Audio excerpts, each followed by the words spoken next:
Qu'est-ce que c'est que le différend politique camerounais?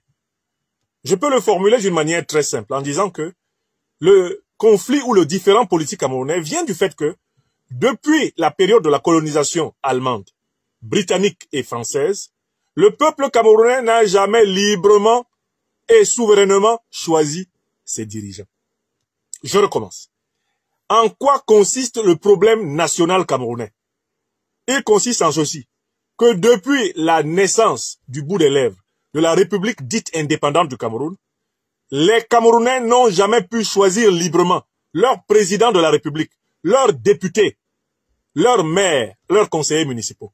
Jamais ils n'ont pu les choisir librement. Pourquoi? D'abord parce que les puissances coloniales, et notamment la puissance coloniale française, ont veillé à ce que les Camerounais qui devaient diriger le Cameroun après leur départ ne soient pas ceux qui voulaient l'indépendance totale du Cameroun, ne soient pas ceux qui voulaient la souveraineté réelle du Cameroun, ne soient pas ceux qui voulaient que le peuple camerounais assure lui-même sa défense, que le peuple camerounais ait sa propre monnaie. Je vous rappelle que les Camerounais, les populations camerounaises avaient leur propre monnaie avant même l'arrivée des Allemands. Il fallait empêcher que ceux qui dirigeraient le Cameroun soient l'émanation des populations africaines du Cameroun. Il fallait empêcher que les cultures africaines du Cameroun, elles-mêmes démembrement de la grande civilisation négro-africaine, soient le socle d'inspiration des institutions sociales, culturelles, économiques et politiques de mon pays natal. Pour ce faire, le colon français a organisé un génocide de la population camerounaise, notamment ciblant les régions dans lesquelles le mouvement indépendantiste de l'Union des populations du Cameroun avait, la majorité du soutien populaire. Voilà comment le colon français a organisé, entre 1945 et 1971 au Cameroun, ce qu'il appelle maintenant une guerre décoloniale, mais qui était en réalité un génocide colonial et néocolonial, ayant pour but d'écraser le mouvement souverainiste, indépendantiste, panafricaniste et révolutionnaire du Cameroun, l'union des populations du Cameroun, et d'imposer à la tête de mon pays natal ceux et celles des Camerounaises et Camerounais qui ne voulaient pas d'une indépendance réelle. Ceux-là qui accepteraient de se contenter d'être les meilleurs élèves, des puissances néocolonialistes, colonialistes et impérialistes. Et les régimes de M.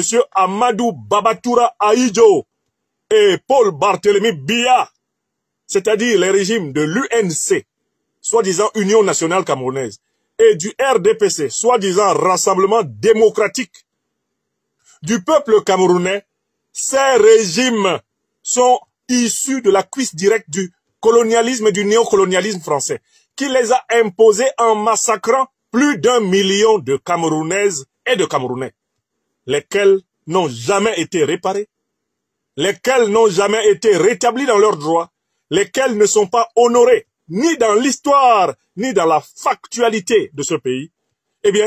Le régime qui gouverne actuellement le Cameroun est issu de la barbarie coloniale et il a organisé des successions de mascarades, de parodies électorales de la fin des années 50 jusqu'à maintenant en 2025.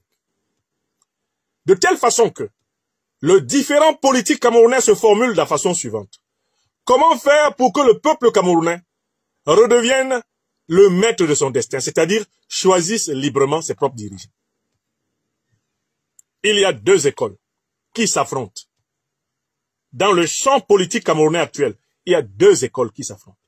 La première école dit, pour que le peuple camerounais puisse choisir librement ses dirigeants, il faut aller aux élections organisées par le régime dictatorial de Paul Biya. Et il faut s'efforcer de gagner ces élections. C'est ce que j'appelle le plan A.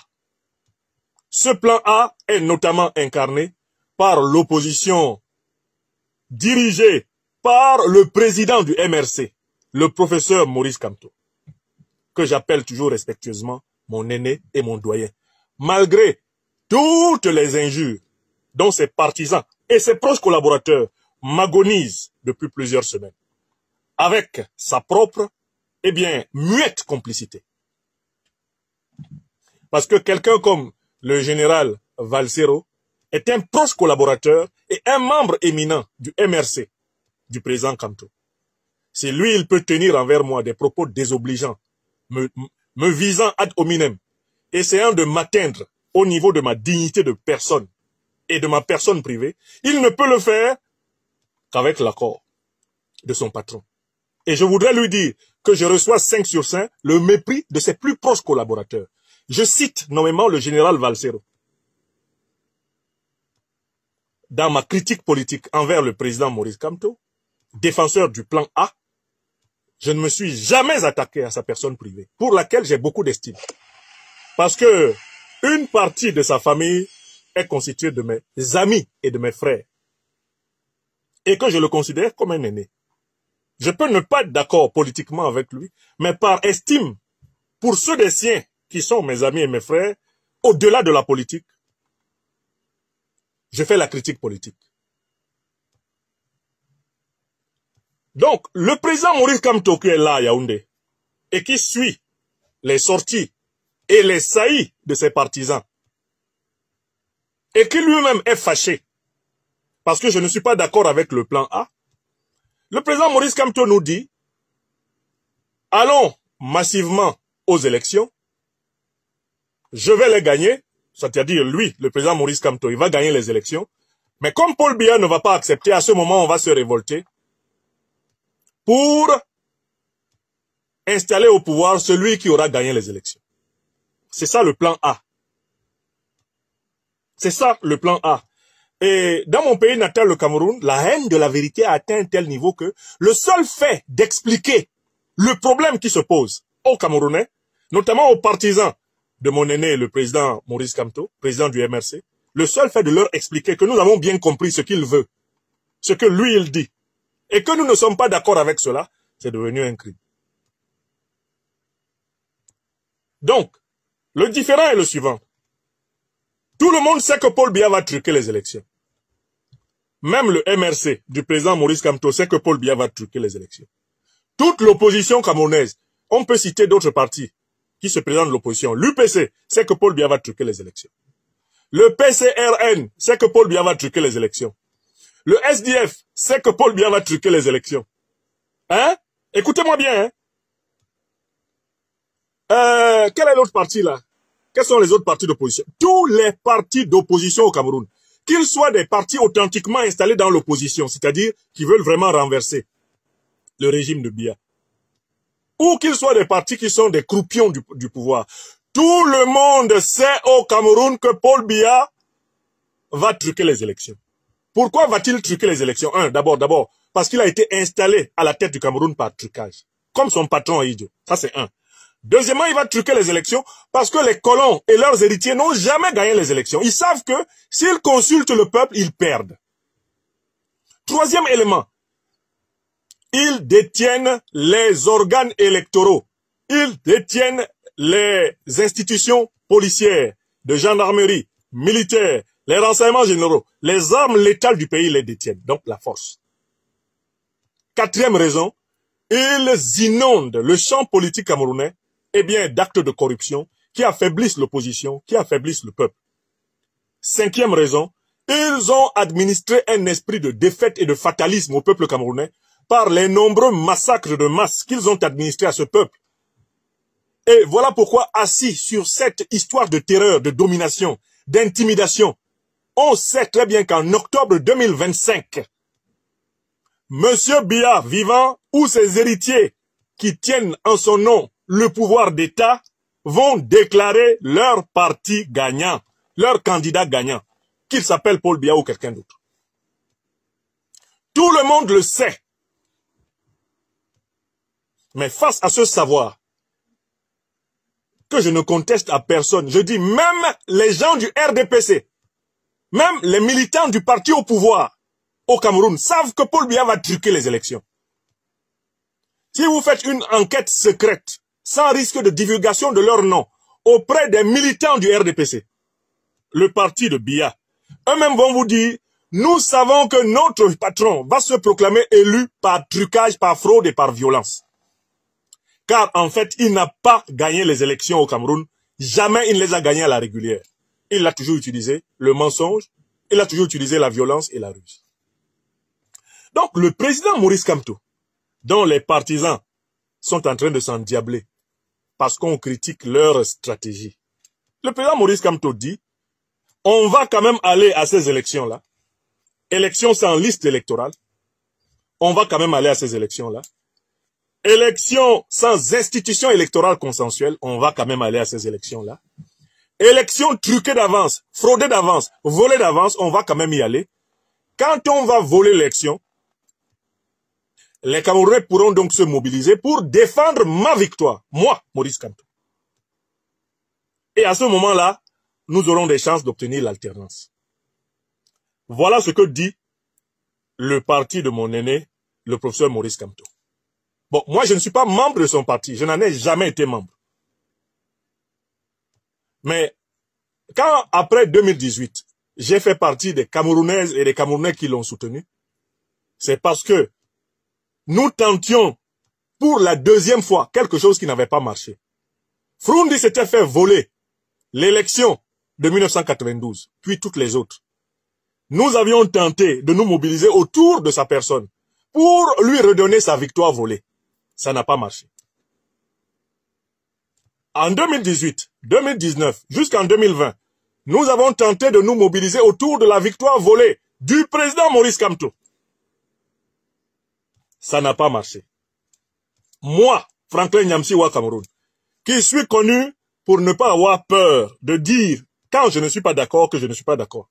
Si je peux dire ça à Paul Biya, si je peux dire ça à Ouattara Draman, si je peux dire ça à Emmanuel Macron, le président du pays où je suis assis en train de parler, ce n'est pas à mon aîné, le professeur Maurice Kamto, président du MRC, que je ne peux pas le dire. Moi donc, Franklin Nyamsi Wa Cameroun, j'ai dit que depuis 1992, en tant que Camerounais, j'ai tenté de défendre les victoires volées des leaders de l'opposition. Je tire la leçon de tous les échecs de cette stratégie qu'il faut aller au plan B. Le plan B, c'est qu'on doit mobiliser le peuple camerounais non pas pour une personne, mais pour une transition nous permettant d'organiser la compétition politique camerounaise dans des conditions équitables, justes, transparentes, égalitaires, des conditions meilleures que celles que nous connaissons depuis la fin des années 50 au Cameroun jusqu'à ce jour. C'est ce que j'ai appelé le plan B. C'est ce que j'ai appelé le plan B. J'ai dit et je répète que je ne crois pas au plan A. Car quand nous irions en octobre 2025 pour revendiquer la victoire du professeur Maurice Kamto, notre corps social ne sera pas assez mobilisé du nord au sud, de l'est à l'ouest en passant par le centre. Pourquoi? Parce qu'on considérera que ce n'est que le candidat d'un parti politique, fût-ce un parti politique, qui a une importance. Et c'est ce que nous avons fait en 2018, 2019, 2020. Ça n'a pas marché. Les Camerounais sont restés assis chez eux en disant « Allez donc défendre votre président élu ». En tant que philosophe, en tant qu'analyste du politique, en tant que conseiller politique, en tant qu'écrivain politique, en tant que penseur, j'ai le devoir de tirer des leçons de ce qui ne marche pas. Conformément à la règle de Mandela, Nelson Rolihlahla qui disait « Je n'échoue jamais, j'apprends toujours ». Donc voilà pourquoi j'ai dit qu'il fallait, dès maintenant, appeler plutôt les Camerounais à se mobiliser pour mettre fin au régime de Paul Biya. Parce que s'il y a un dénominateur commun à tous les Camerounais, en tout cas à leur écrasante majorité, c'est que le régime de Paul Biya doit prendre fin. On l'a vu à travers la colère des militants même du parti au pouvoir contre le secrétaire général de la présidence de la République de Biya, Ferdinand Gongo. Les militants même de son propre pouvoir ont dit « On est fatigué de vous. Tout ce que vous avez fait jusqu'ici pour nous gouverner, c'est que vous nous tuez. Vous nous piétinez, vous nous brutalisez, vous nous méprisez. Nous sommes fatigués d'être traités dans notre propre pays comme des étrangers. » Ce sont les militants du RDPC au nord qui ont tenu ce discours.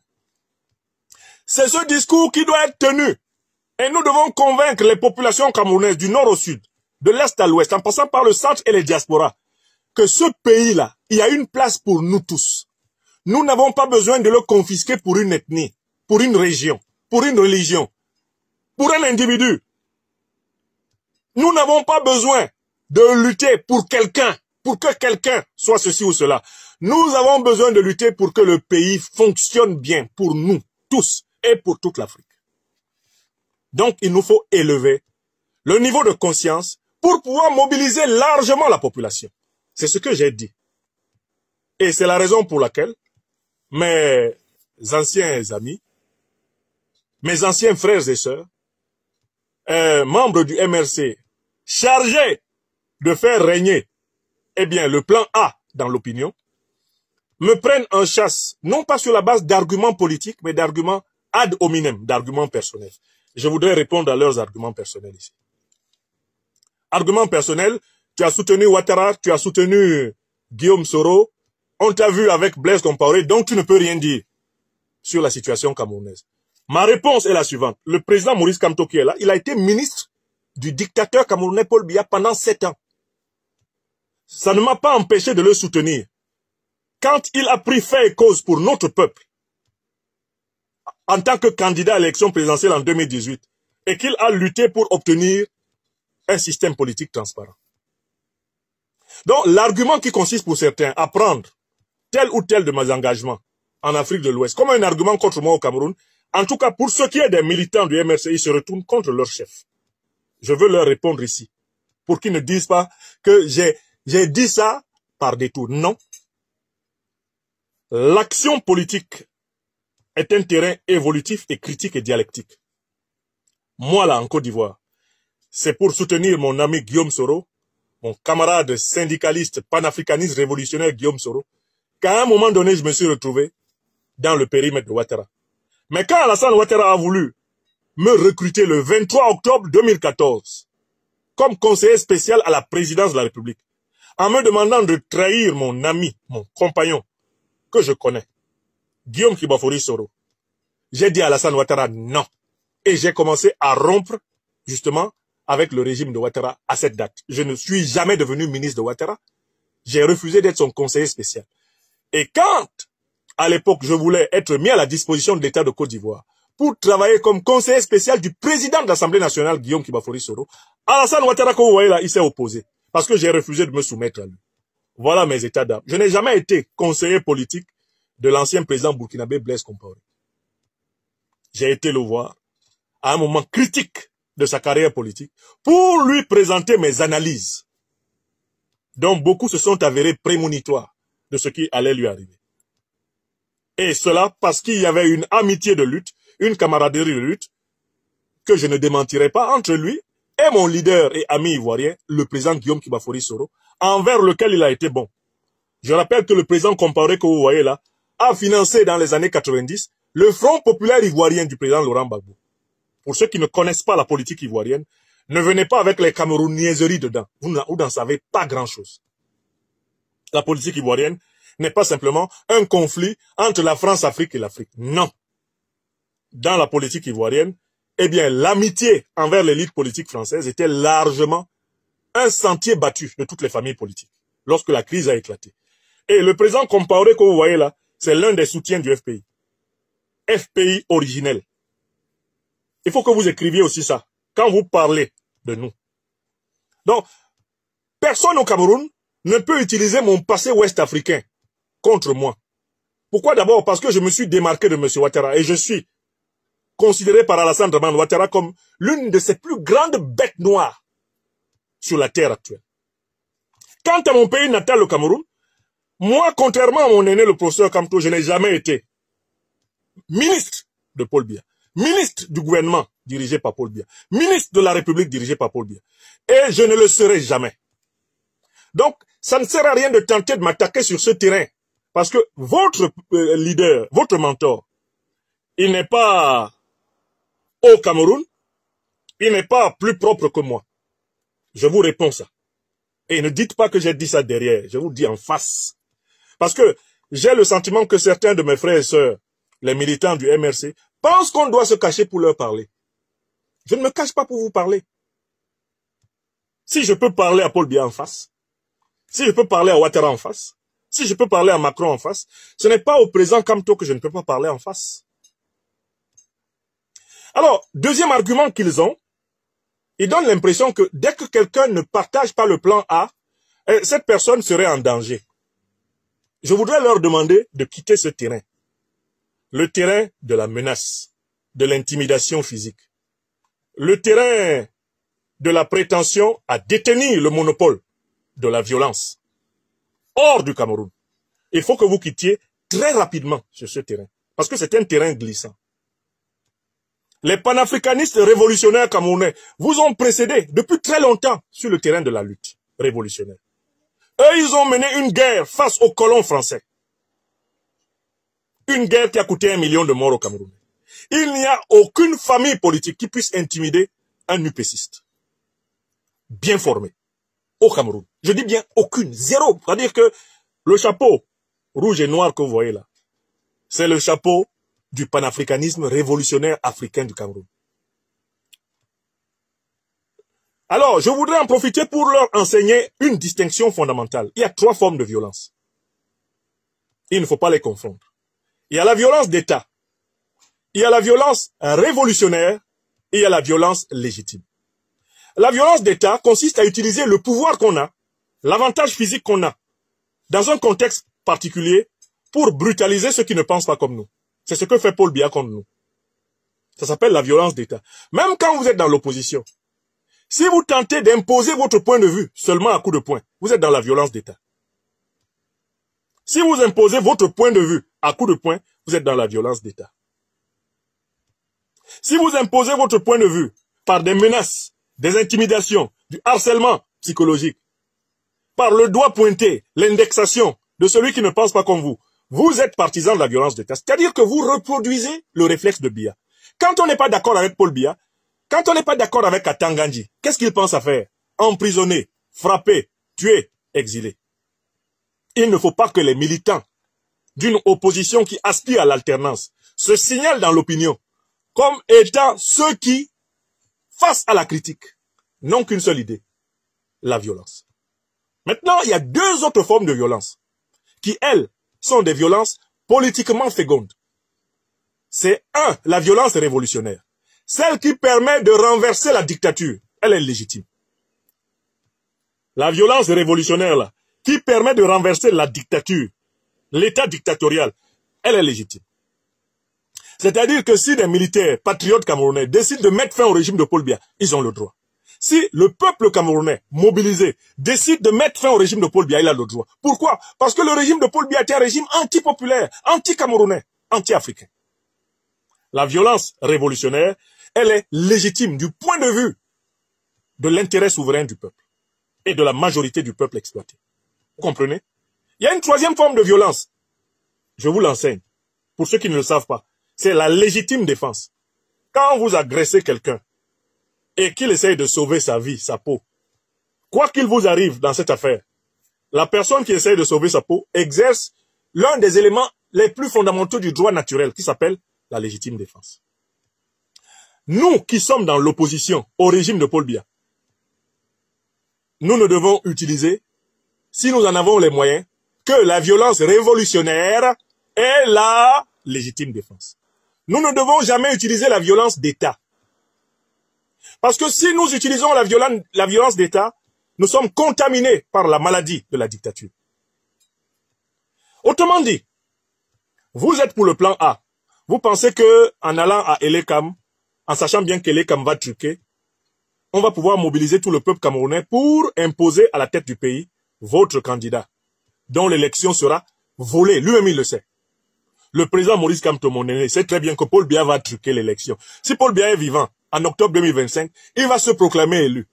Le président Kamto le sait. Et tous ceux qui, vraiment, peuvent discuter avec lui savent qu'il le sait. Je n'ai jamais dit que j'étais en train de lui apprendre que Paul Biya va truquer. Je n'ai jamais dit ça. J'ai dit que nous ne tirons pas les mêmes conséquences du fait que Paul Biya va truquer. Donc, quand quelqu'un n'est pas d'accord avec votre schéma, qui s'appelle donc le plan A, c'est-à-dire Allons à l'élection, on sait qu'il va voler. Quand il va voler, on va s'énerver, puis on va sortir pour récupérer notre souveraineté. Si quelqu'un n'est pas d'accord avec cela, qu'est-ce que vous devez faire? Dès lors que cette personne-là n'est pas membre du pouvoir. Alors, les plus démoniaques d'entre nos frères et sœurs dans l'opposition sont ceux qui sont pressés de dire « Ah, si tu n'es pas d'accord avec le plan A, c'est-à-dire que tu es avec Paul Biya. » Ce n'est pas vrai. Ne pas être d'accord avec le plan du MRC, ça ne veut pas dire nécessairement être d'accord avec Paul Biya. Moi, je ne serai jamais d'accord avec Paul Biya. Je vous mets au défi. Montez, descendez, je ne serai jamais son ministre, jamais son secrétaire d'État. Je n'ai jamais reçu une faveur de Biya. Je n'accepterai aucune faveur. Que ce à quoi j'ai droit. Quand M. Biya a refusé de respecter mon droit, j'ai confié mon destin camerounais à la lutte populaire du peuple camerounais. D'accord? Donc, quand quelqu'un dans l'opposition n'est pas d'accord avec le plan A, et que vous sachiez très bien que c'est quelqu'un de l'opposition, il ne faut pas lui appliquer la violence d'État. C'est-à-dire vous comporter envers lui comme vous vous comporteriez envers la dictature. Il faut continuer votre travail, en effet, de sensibilisation par l'argumentation. Continuez à démontrer comment Elekam, comment la révolte du peuple camerounais, après la fraude d'Elekam, en octobre 2025, va nous conduire au pouvoir. Continuez à démontrer cela. Ça, c'est ce que vous devez faire envers ceux qui sont opposés à Paul Biya, comme moi. Moi, je suis opposé à Paul Biya. Le président Kamto le sait. Vous tous, vous savez que je suis opposé à Paul Biya. Et vous savez ce que j'ai sacrifié dans mon itinéraire personnel à cette résistance. Mais je ne suis pas d'accord. Parce que je sais que le plan A, de mon point de vue, il va échouer. Le peuple camerounais du nord au sud, de l'est à l'ouest, en passant par le centre, ne se mobilisera pas pour une personne. Il se mobilisera essentiellement pour mettre fin au régime de Paul Biya. Il y a une cause, il y a un dénominateur commun de tous les Camerounais, dans leur écrasante majorité, j'entends, c'est que le régime de Biya doit être renversé. Mais là où les Camerounais sont loin d'avoir une majorité constituée, c'est sur ce qu'on fait après. Le plan a dit, après ce qu'on va faire, c'est qu'on va se mobiliser pour qu'un leader, le président Kamto, accède au pouvoir. Ça, c'est le plan du MRC et de l'alliance qu'il a constituée. C'est leur plan. Il est légitime. Ils en ont le droit. Mais en fait, l'écrasante majorité des Camerounais, de mon point de vue, ne va pas entrer dans ce plan. On va vouloir qu'il y ait d'abord une transition politique permettant de réorganiser la compétition politique camerounaise afin de permettre à toutes les forces vives de la nation de respirer dans la République à venir, que pour ma part j'appelle la République fédérale du 21e siècle camerounais. Et c'est l'objet de mon prochain livre. Voilà. Il y a donc là un désaccord sur le plan de la tactique et sur le plan de la stratégie. Mais vous êtes dans l'opposition par la voie des urnes, je suis dans l'opposition par la résistance citoyenne et populaire. Voilà. Comme l'a dit à un moment donné un de mes jeunes frères que j'aime beaucoup, Kwalai Mbika, mais rien n'interdit qu'à un moment donné, le plan A et le plan B fusionnent. Parce qu'en fait, l'histoire a toujours montré que lorsqu'un peuple doit remporter une victoire, ses plans fusionnent. Mais il ne peut pas y avoir fusion s'il n'y a pas eu une clarification distinctive. Parce qu'on ne peut pas fusionner le même avec le même. Pour fusionner, il faut d'abord laisser s'exprimer la pluralité. Et chacun allant par sa voie, l'histoire elle-même peut nous amener à nous retrouver dans l'obligation de constituer un fleuve commun, un océan commun, pour rétablir le bien commun. Voilà pourquoi l'intelligence politique, quand on est dans l'opposition, ne consiste pas à utiliser les méthodes du pouvoir contre ses compagnons d'opposition. Ne jamais les utiliser. Raison pour laquelle, quand M. Atangandji se lève pour menacer le président Kamto, moi, Franklin Nyamsiwa Cameroun, je suis à l'avant-garde de la charge contre Atangandji. Je mobilise mes amis partout dans le monde pour la charge contre Atangandji, contre Biya, contre qui que ce soit au Cameroun, quand il menace un dirigeant de l'opposition. Même quand les partisans de ce dirigeant-là s'amusent, croit-il, à pouvoir me menacer. Pourquoi? Parce que j'ai une lecture politique, géotactique et géopolitique de la situation de mon pays natal. Et c'est ce à quoi j'invite ce soir les défenseurs du plan A, mes frères et sœurs du MRC. mon aîné, le président Maurice Kamto. Continuez votre plan A. Moi, je ne vous en empêche pas. Je défends seulement le plan B. J'affirme ma différence parce que j'ai sacrifié plusieurs années de ma vie au plan A. Et à mon âge, on doit pouvoir tirer les leçons de ce qui n'a pas marché et essayer autre chose. Moi, j'essaye autre chose. J'appelle les Camerounais à essayer autre chose. Si les Camerounais vous écoutent plus que moi, bah, on verra. Si les Camerounais m'écoutent plus que vous, mais on verra aussi. Cela étant dit, nous sommes tous pour la fin de l'arbitraire au Cameroun. Et vous ne pouvez pas transformer une différence tactique et stratégique en un crime de lèse-majesté. Vous vous comportez comme s'il y avait crime de lèse-majesté à ne pas répéter, ici en diaspora par exemple, le point de vue du MRC. Mais je ne suis pas militant du MRC. Et vous avez tout à fait le droit de défendre votre plan. Mais vous n'avez pas besoin de m'ostraciser. Vous n'avez pas besoin d'essayer de me présenter comme un partisan de la dictature de Paul Biya. Vous n'avez pas besoin d'aller jusque-là parce qu'en le faisant, vous vous discréditez. Votre leader, lui, il était ministre 7 ans de Paul Biya. Moi, je n'étais pas là-bas. J'ai toujours été contre. Au Cameroun, personne ne peut dire « Ah, il était du pouvoir un jour. Ah, il était avec le pouvoir un jour. » Moi, on ne peut pas dire ça. Votre leader, on peut le dire. Même si mon aîné, Maurice Kamto, était assis là, j'allais lui dire « Mais président, toi, tu as été 7 ans ministre du gouvernement de Paul Biya. Alors maintenant, tes partisans disent « Non, il était ministre du gouvernement de la République. » C'est de la mauvaise foi. Il faut quitter dans ça. Il était ministre du gouvernement de la République dirigé par Paul Biya. Et c'est Paul Biya qui a signé le décret pour le nommer. C'est pas un ange, un archange, ou je ne sais pas, un séraphin qu'il avait nommé. Donc, au lieu de tenter d'imposer la terreur, de l'interdire de penser autrement que vous dans l'opposition, au contraire, profitez de ces critiques, développez de nouveaux arguments. Développez de nouveaux arguments. Et quittez en particulier, eh bien, cette chose qu'on appelle la peur comme arme politique. N'essayez pas d'instrumentaliser la peur. Ça ne passe pas avec tout le monde. L'instrumentalisation de la peur. Alors, moi, je conclue là-dessus. Ça ne passe pas avec moi, parce que si vous me menacez, je prends des dispositions pour que vous soyez menacés. Je sais que les gens qui menacent réfléchissent par 2 fois quand eux aussi sont menacés. Il ne faut jamais me menacer. Ça ne marche pas avec moi. Et il ne faut pas menacer les opposants au régime de Paul Biya. Même s'ils ne sont pas de votre parti, ne les menacez pas. Quand vous savez que quelqu'un est opposé à Paul Biya, là, ne le menacez pas. N'utilisez pas la violence d'État dans l'opposition. Quittez ce langage. Arrêtez les commentaires tendancieux sous les points de vue qui ne sont pas les photocopies de ceux du président Maurice Kamto.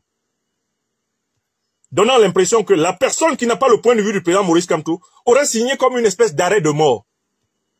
Vous auriez droit de vie ou de mort sur ceux qui ne pensent pas en diaspora comme le président Kamto. Mais est-ce que moi j'ai menacé le président Kamto de mort?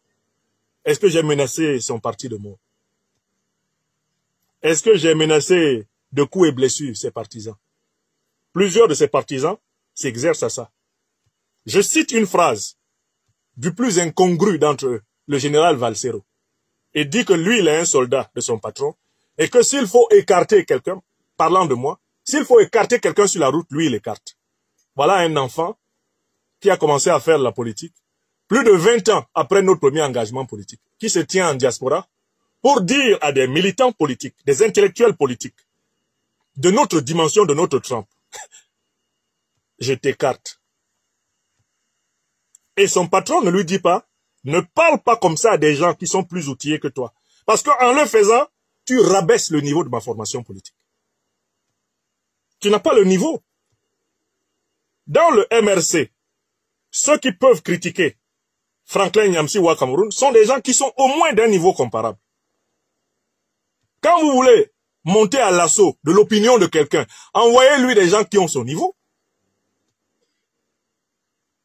Même le RDPC ne commet pas l'erreur de m'envoyer des gens qui doivent venir prendre des cours d'expression, de rhétorique, de stylistique, d'histoire politique, de connaissance des institutions. Le RDPC même ne m'envoie pas ce genre de personnes. C'est pas le MRC d'un professeur des universités Maurice Kamto qui va m'envoyer Valsero.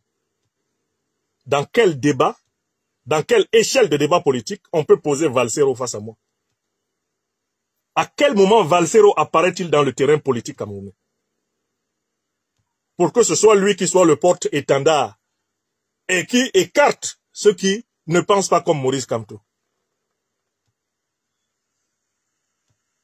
Un parti politique doit toujours, lorsqu'il a affaire à une contradiction, choisir parmi les siens ceux qui sont capables d'assurer la contradiction. Et il y a au MRC des gens qui sont capables d'assurer la contradiction, on ne les entend pas, ils ne parlent pas.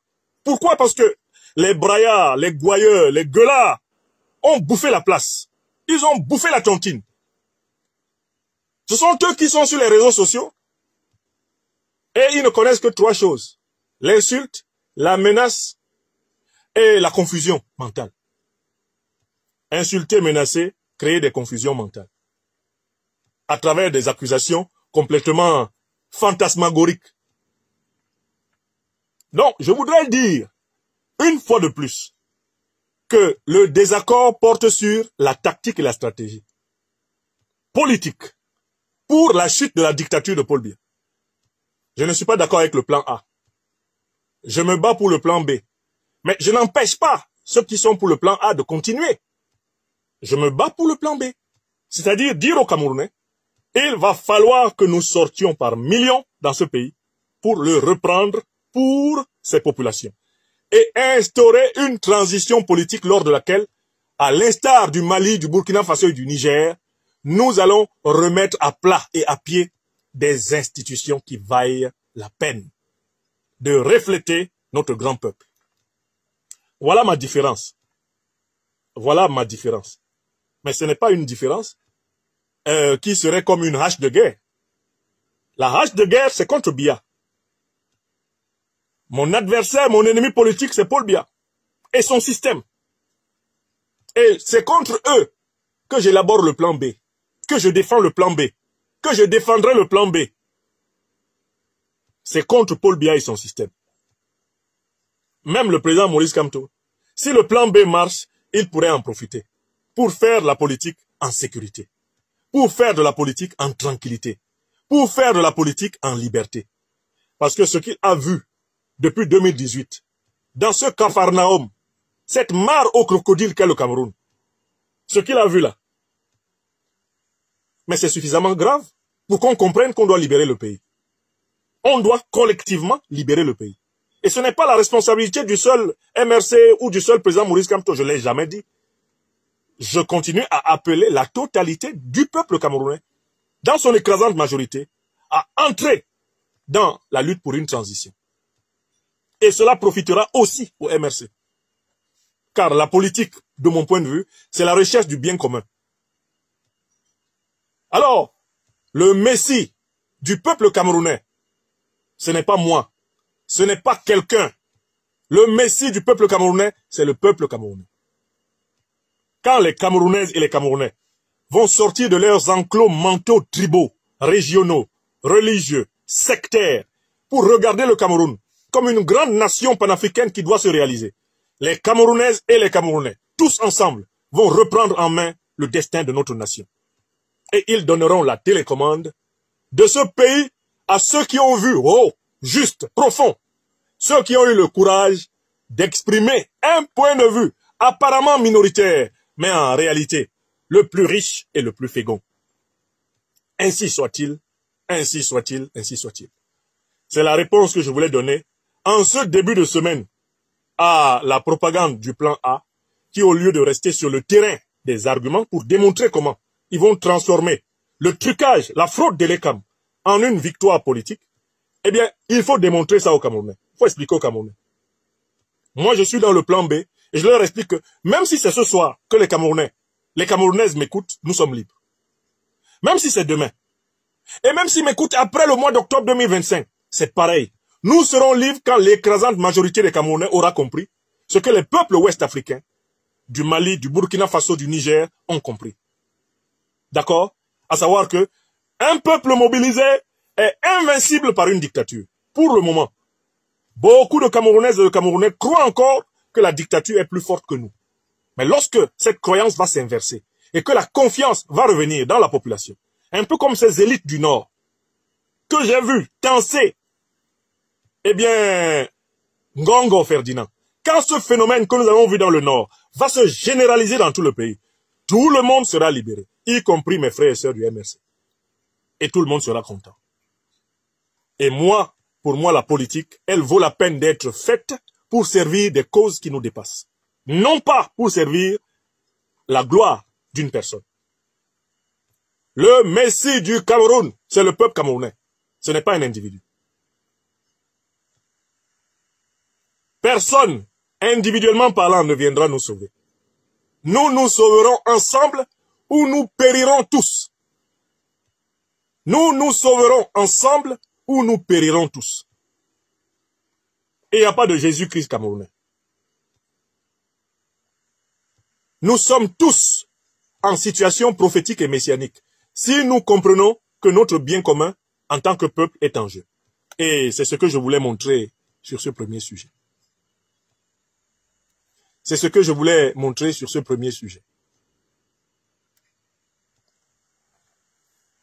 Très bien. Passons à la suite de notre démonstration.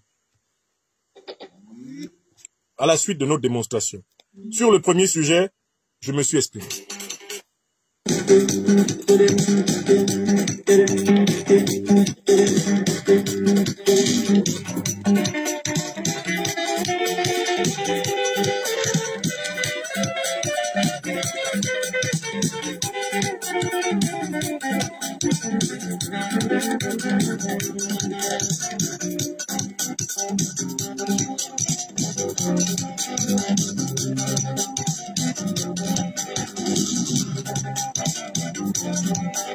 Alors, en Afrique de l'Ouest, il y a un grand événement qui a eu lieu ces derniers jours. C'est le périple du nouveau président élu du Ghana, John Mahama Dramani. John Mahama Dramani a entrepris une succession de visites diplomatiques importantes. Il a commencé par se rendre en Côte d'Ivoire, où il a rencontré Alassane Dramane Ouattara, le satrape reptilien venu de Sendou pour troubler la paix des Ivoiriens, et ayant renié notre belle terre burkinabé de Sendou, dans le but de troubler toute l'Afrique. Bon. Arrivé là-bas, Alassane Dramane Ouattara, aidé par les médias france-africains, RFI, France 24, TV5, Jeune Afrique, Le Monde, Alassane Dramane Ouattara, avec l'AFP, avec tous les médias ivoiriens à sa botte, a tenté de tordre le sens de la visite de John Mahama Dramani et de lui faire répéter ses éléments de langage. Comme quoi, John Mahama Dramani, de retour au pouvoir à Accra au Ghana, avait désormais pour mission d'aller ramener les 3 pays prétendument égarés, perdus de l'AES dans la CEDEAO. Astaghfirullah. Quand les Africains regardaient les déclarations de Ouattara et de John Mahama Dramani à Abidjan, le sang des Africains ne faisait qu'un tour. Hein? Alassane Dramane Ouattara, eh bien, surenchérissait avec enthousiasme, excitation, jubilation. Alassane Ouattara était fiévreux, il était même effervescent, à l'idée que John Mahama Dramani tomberait dans le piège qu'il avait tendu aux aventuriers ambigus de Dakar. En effet, Alassane Dramane Ouattara avait entraîné dans la prédication de la CEDEAO un certain Bassirou Diomaye Diakhar Faye, ce qui constituait la première faille, le premier faux pas du jeune président sénégalais. Quand arrivé à Abidjan, il chanta les louanges de la prétendue démocratie de Ouattara Dramane et jura ses grands dieux qu'il se rendrait dans l'AES afin de ramener les brebis perdues du Mali, du Burkina Faso et du Niger dans l'enclos de l'organisation néocoloniale de la CEDEAO. Mais croire que John Mahama Dramani tomberait aussi facilement dans le piège du satrape reptilien venu de Sendou, c'était ignorer qui est John Mahama Dramani. Il a quand même en lui un certain sang panafricaniste révolutionnaire qui lui a été inoculé par le mentorat du Flying Lieutenant président John Jerry Rawlings. Il a quand même en lui une profonde vénération du grand panafricaniste révolutionnaire du Ghana, le camarade docteur président Francis Kofi Kwame Nkrumah, l'auteur du conscientisme et du grand ouvrage Africa Must Unite. Oui, Dans le sang de John Mahatma Dramani coulent les grands alluvions de la doctrine panafricaniste. D'ailleurs, récemment encore, John Mahatma Dramani a eu le courage de dénoncer la CIA, Central Intelligence Agency américaine, comme étant coupable du coup d'État qui a vu tomber en 1966 le président Francis Kofié Kwame Nkrumah. John Mahatma Dramani s'est basé sur les documents déclassifiés de la CIA pour déclarer, il y a une semaine, que ce sont les Américains qui ont renversé le président du Ghana et que c'était une foutaise et qu'il était hors de question que cela recommence. Donc, Alassane Dramane Ouattara croyait avoir recruté un nouveau mouton qu'il entraînerait tout naturellement vers le sacrifice.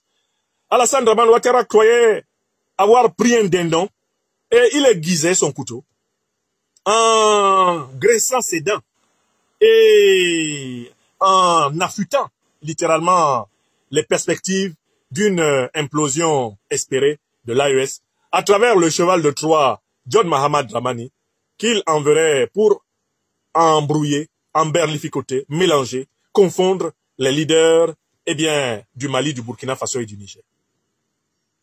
John Mahatma Dramani, tout le temps qu'il était à Abidjan, en présence du satrape reptilien, faisait profil bas. Mais John Mahatma Dramani, dans son cœur, disait la chanson qu'Alassane Dramane Ouattara chanterait dès que lui, John Mahatma Dramani, mettrait ses pieds au Mali, puis au Burkina Faso, puis au Niger. Tout le monde connaît la formidable chanson que Ouattara Dramane chante depuis que John Mahatma Dramani a commencé à visiter les pays de l'AES. La chanson est célèbre, elle dit « Kasongo yeye, mobali nangai, Kasongo mbona weo, mobali nangai, Kasongo yeye, mobali nangai, Kasongo mbona weo, songa libala, mbona weo yeye, Kasongo mbona weo, mobali nangai. » En effet, dès que John Mahatma Dramani a engagé son premier voyage vers le Mali, non seulement il dégagea la veste occidentale avec laquelle il flattait Ouattara Dramane pour porter un treillis de style militaire afin de se présenter devant le général d'armée Assimi Goïta, président de la Confédération de l'Alliance des États du Sahel, en bonne et due forme. C'est au garde à vous que John Mahatma Dramani s'est présenté devant le général d'armée Assimi Goïta, président de la transition, chef de l'État du Mali. Alassane Dramane Ouattara suivait la scène de très près. Je l'ai entendu dans mon téléphone rouge, en train d'observer la conférence de presse entre les deux. Alassane Ouattara attendait que John Mahatma Dramani prononce les mots, littéralement fatidiques. We are here to make all our efforts so that the Sahelian State Alliance will come back into the ECOWAS. Nous sommes venus ici pour faire tous nos efforts pour que l'Alliance des États du Sahel retourne à l'intérieur de la CEDEAO. Ouattara attendait cette phrase. Qu'est-ce qu'il a entendu? We are here to manage all efforts so that the cooperation between Mali and Ghana will improve. Nous sommes ici pour tout faire pour que la coopération entre le Mali et le Ghana progresse. Astaghfirullah. On a entendu Alassane Dramane Ouattara sortir ses jurons favoris. Nyamorode, Batrade, Dangaden, Astaghfirullah. Mais Dominique, mais ce John Mahatma, ce Ghanéen là, mais c'est un vaurien. C'est un vaurien au carré, mais c'est pas ce qu'on s'était dit à Abidjan. Oui, chou, qu'elle lui répondait.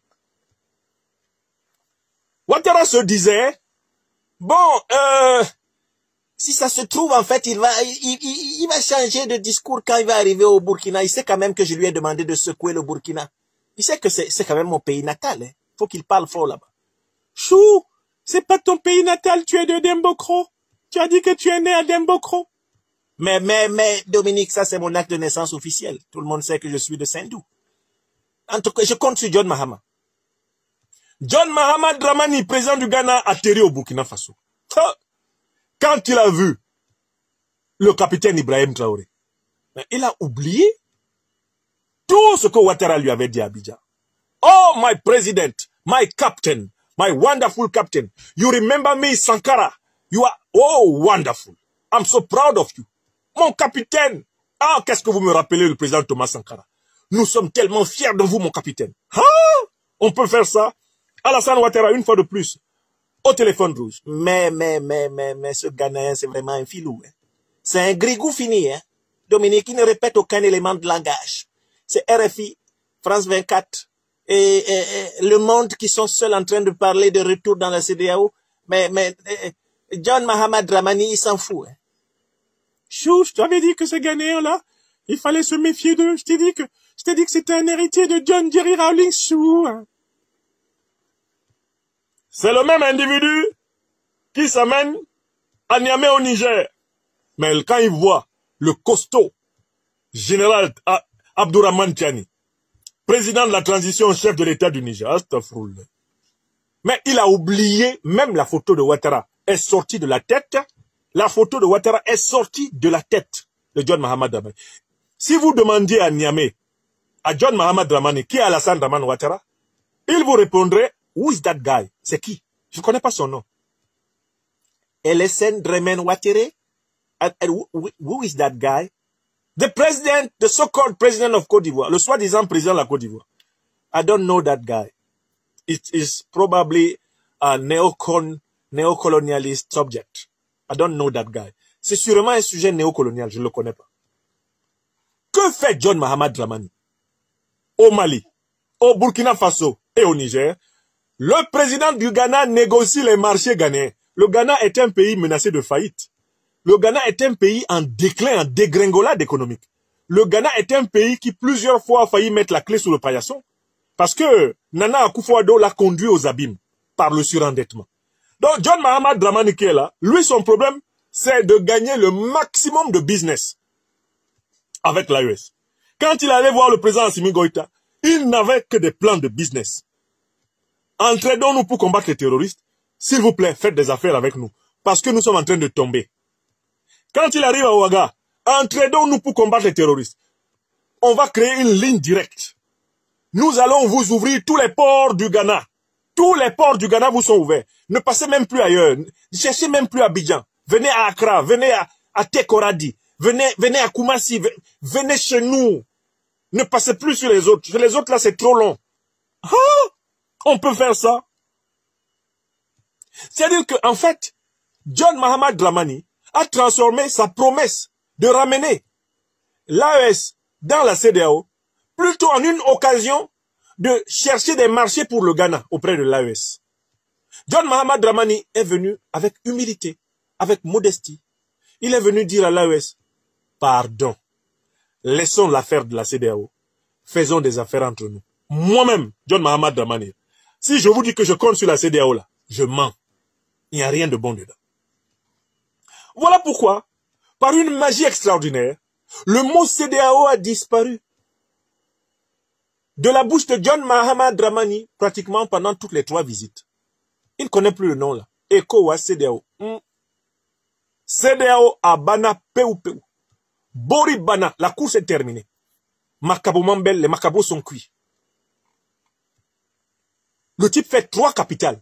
Il ne prononce pas une seule phrase en faveur de la CEDEAO. Ça s'appelle la ruse et la prudence politique.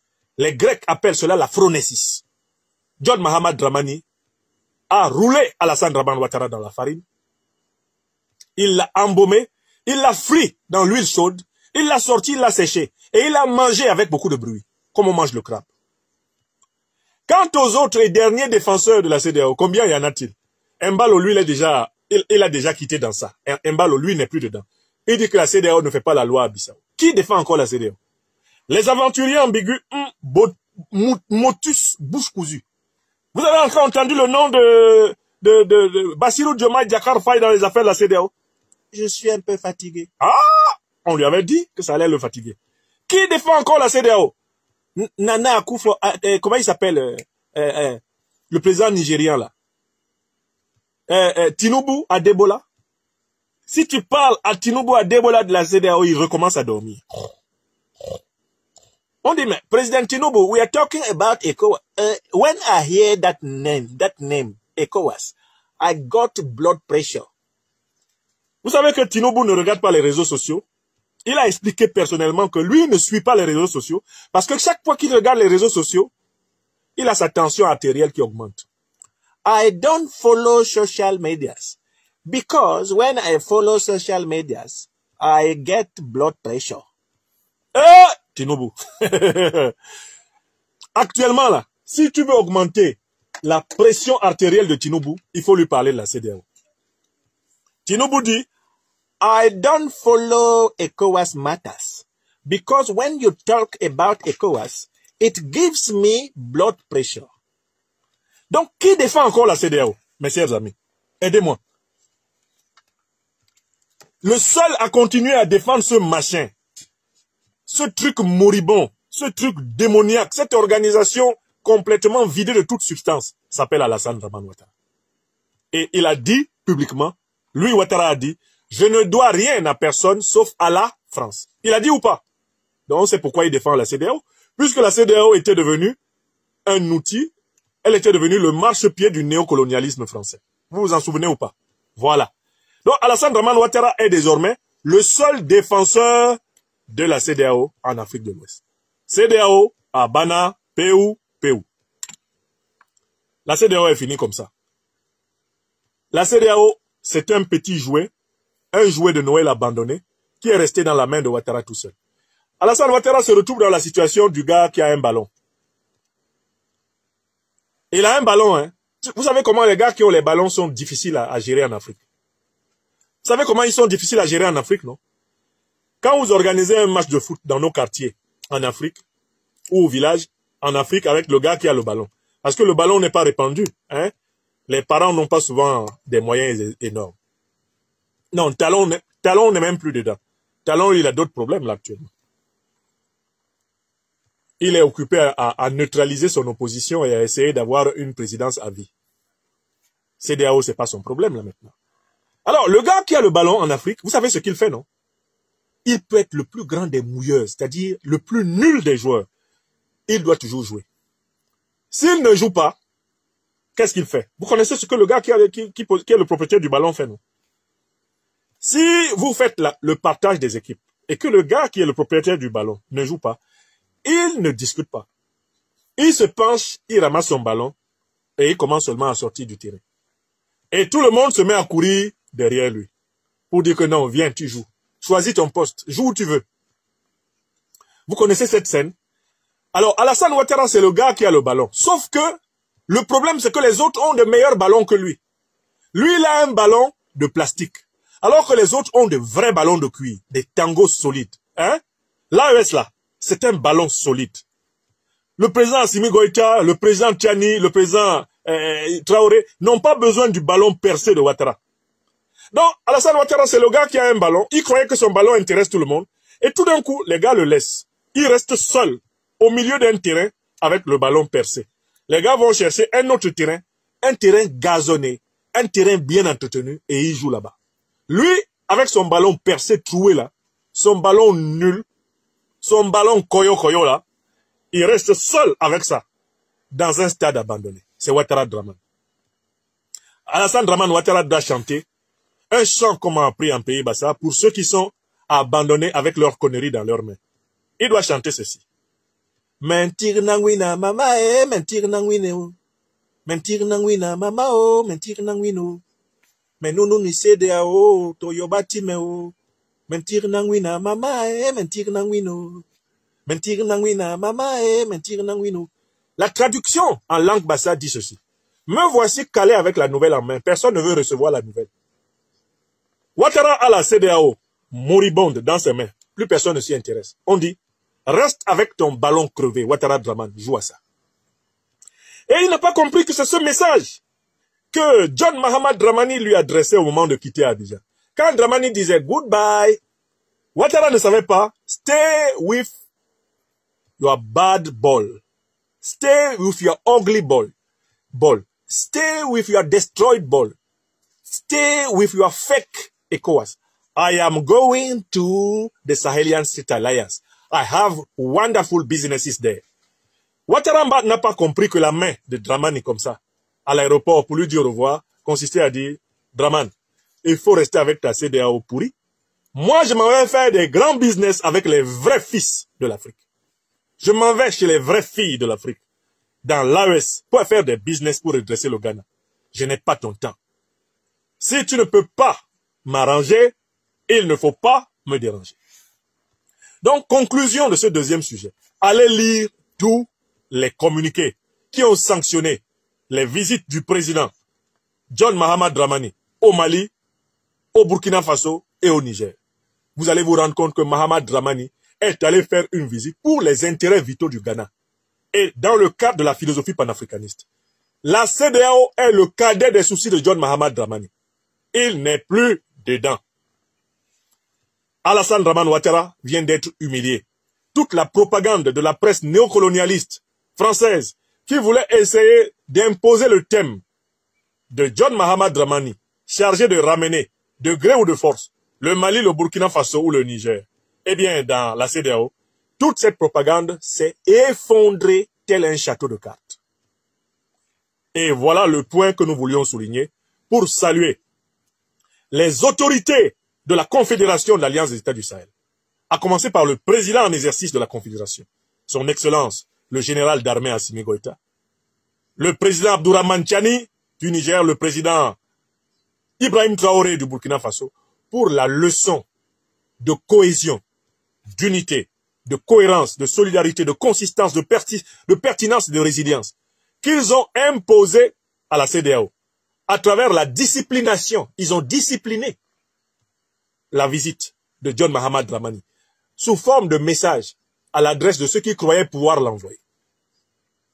Il y a un emblème qui s'est imposé pendant cette visite. Un emblème qui s'est imposé par sa majesté, par sa transcendance, qui s'est imposé par sa solennité pendant toute cette visite. Eh bien, dans l'AES, j'espère que vous connaissez l'emblème qui a trôné dans la scène, qui touche les cœurs, l'emblème qui fouette la fierté, l'orgueil des Africains. C'est le nouveau drapeau de l'AES. Écrivez ça. Le nouveau drapeau de l'AES. Les 3 dirigeants de la Confédération se sont arrangés pour placer le drapeau en perspective dans toutes les photos. C'est-à-dire que quel que soit l'angle à partir duquel tu filmes les scènes de réception dans les palais du président John Mahamad Dramani, le drapeau de l'AES entre dedans. Et le drapeau de l'AES est majestueux. Il est rayonnant. Il est lumineux. C'est un drapeau béni par les Africains. C'est un drapeau qui incarne le renouveau du panafricanisme du XXIe siècle.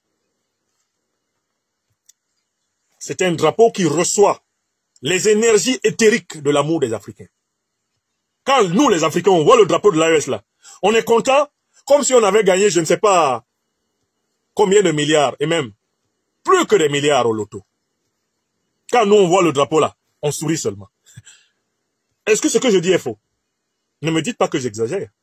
Quand nous voyons le drapeau de l'Alliance des États du Sahel, nous qui avons eu la chance de vivre à l'époque de la naissance de cette alliance, nous sommes contents.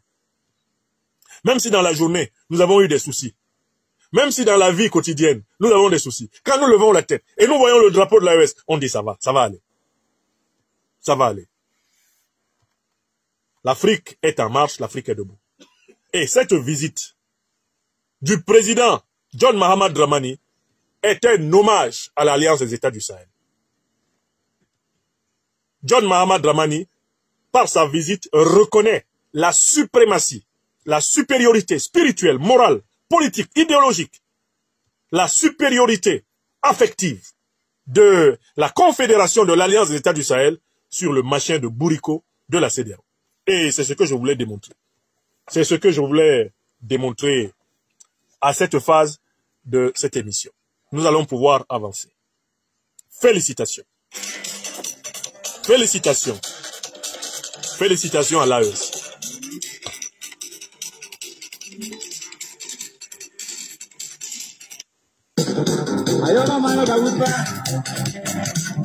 Nous passons au sujet suivant. Nous passons au sujet suivant.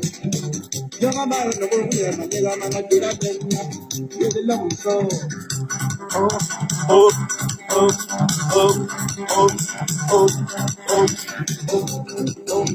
Vive l'AES. À bas la CEDEAO. À bas le néocolonialisme. À bas le despotisme. À bas l'impérialisme. Vive l'émancipation africaine.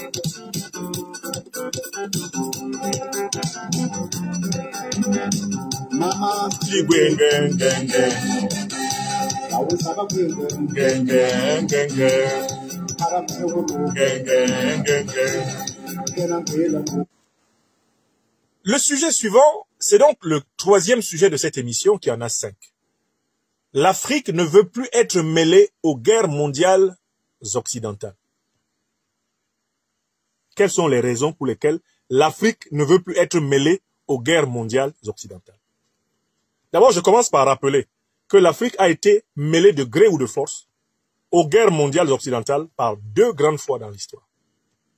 Lors de la Première Guerre mondiale, l'Afrique, qui est déjà l'objet d'assauts coloniaux, notamment à partir du XVIIIe siècle, l'Afrique va voir plusieurs de ses ressortissants enrôlés de force dans les armées coloniales pour venir mener une guerre qui oppose les nationalités européennes et dont l'élément déclencheur connu, immédiat en tout cas connu, c'est l'assassinat le 28 juin 1914 du prince Ferdinand d'Autriche-Hongrie à Sarajevo.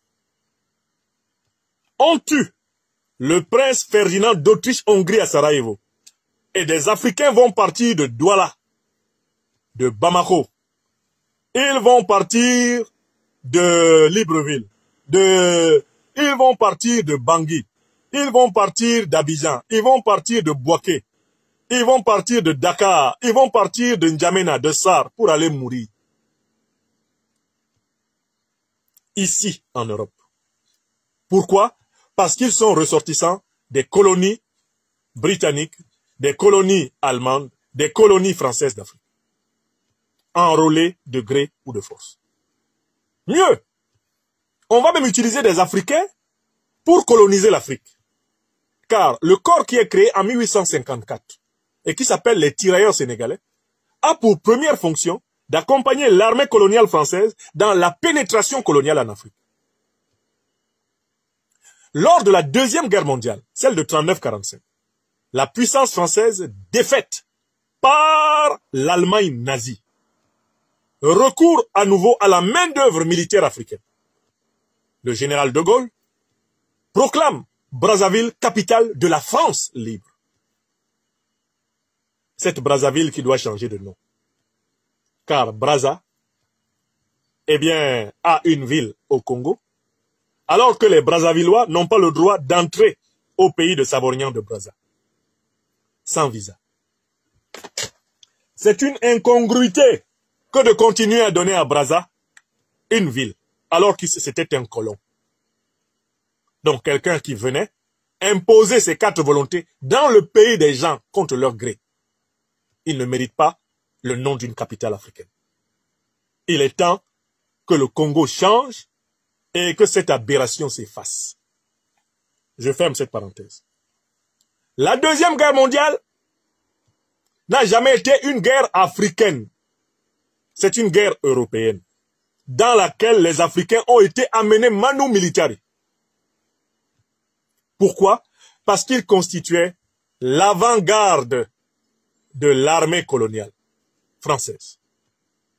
Les ressortissants des 15 pays, notamment, colonies françaises d'Afrique, qui sont enrôlés, vont servir de chair à canon de première ligne pour la libération de la France de la domination nazie.